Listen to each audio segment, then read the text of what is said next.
بسم اللہ الرحمن الرحیم نحمدہ ونصلی علی رسولہ الکریم اما بعد.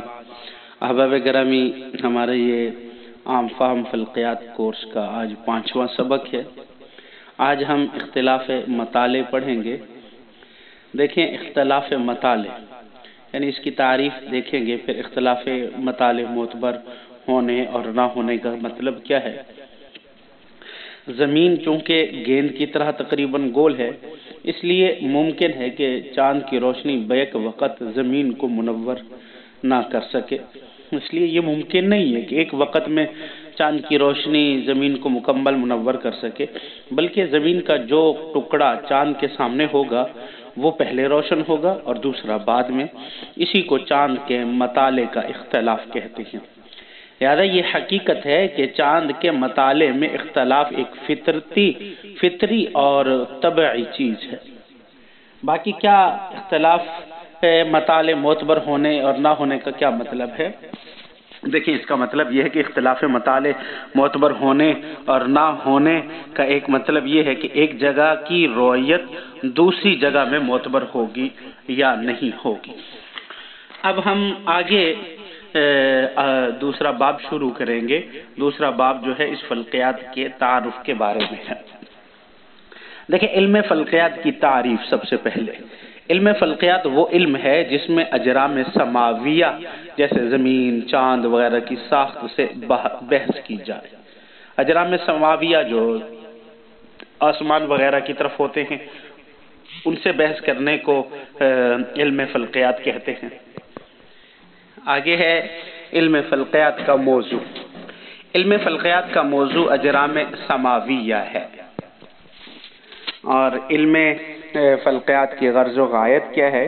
دیکھیں، اس کے اغراض و مقاصد تو مختلف ہیں، لیکن مسلمانوں کے ہاں اس کے مقاصد چند چیزیں ہیں.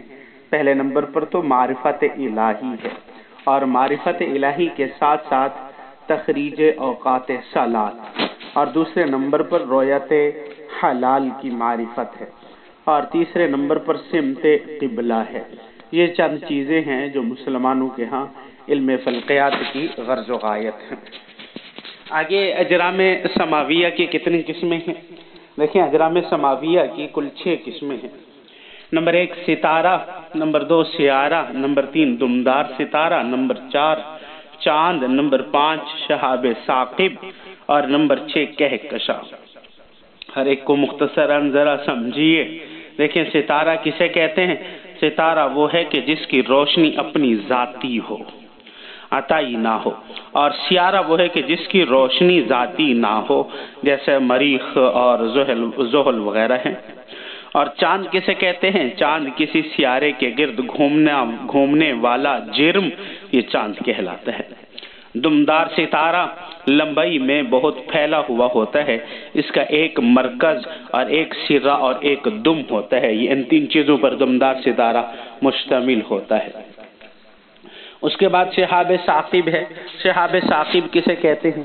دیکھیں، پتھر کے وہ چھوٹے اور بڑے اجسام ہیں جو سورج کے گرد گردش کرتے ہیں.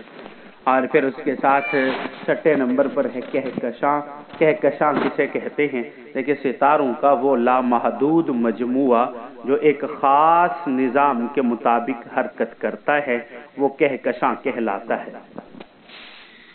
اس کے بعد آگے کہا کہ نظام شمسی کے متعلق تھوڑی سی تفصیل دیکھیے.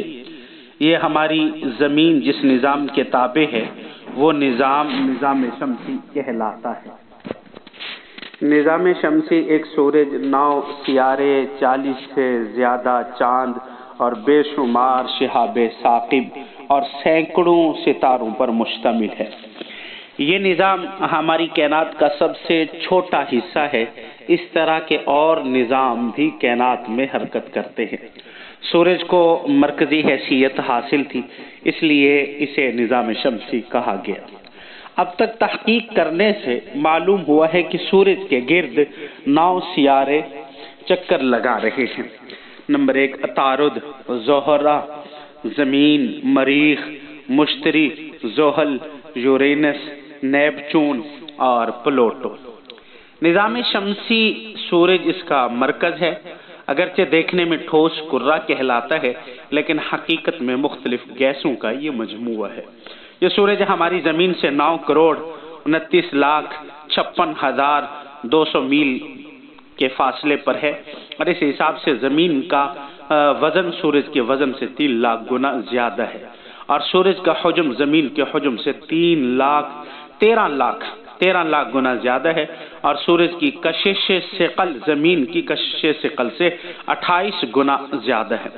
سورج کی طاقت 1 کھرب گھوڑے 1 کروڑ 60 لاکھ سال میں جتنا کام کرتے ہیں، سورج اکیلا اتنی دنوں میں کام کرتا ہے، یعنی سورج اکیلا اتنا کام 1 سیکنڈ میں کرتا ہے۔ پھر ساخت کے لحاظ سے سورج کے بیرونی جو کرے ہیں وہ 3 ہیں۔ سورج کے بیرونی کرے ایک فضائی کرہ، لونی کرہ، تاج شمس ہے۔ فضائی کرہ کسے کہتے ہیں؟ فضائی کرہ سورج کا وہ حصہ جو عام حالات میں نظر نہیں آتا۔ لونی کرہ کی تعریف یہ ہے کہ سورج کے بحر سرخ رنگ کی ہزاروں میل موٹی ایک تہ ہے جس نے سورج کا احاطہ کیا ہوا ہے، اور سورج گرہن کے وقت یہ نظر آتی ہے، یہ لونی کرہ کہلاتا ہے۔ تاج شمس کسے کہتے ہیں؟ دیکھیں، لونی کرہ کے بحر آخری کرہ جس نے پورے سورج کا احاطہ کیا ہوا ہے، یہ سورج گرہن ہونے سے کچھ پہلے اور سورج گرہن ہونے کے کچھ بعد یہ نظر آتی ہے، اس کو تاج شمس کہتے ہیں۔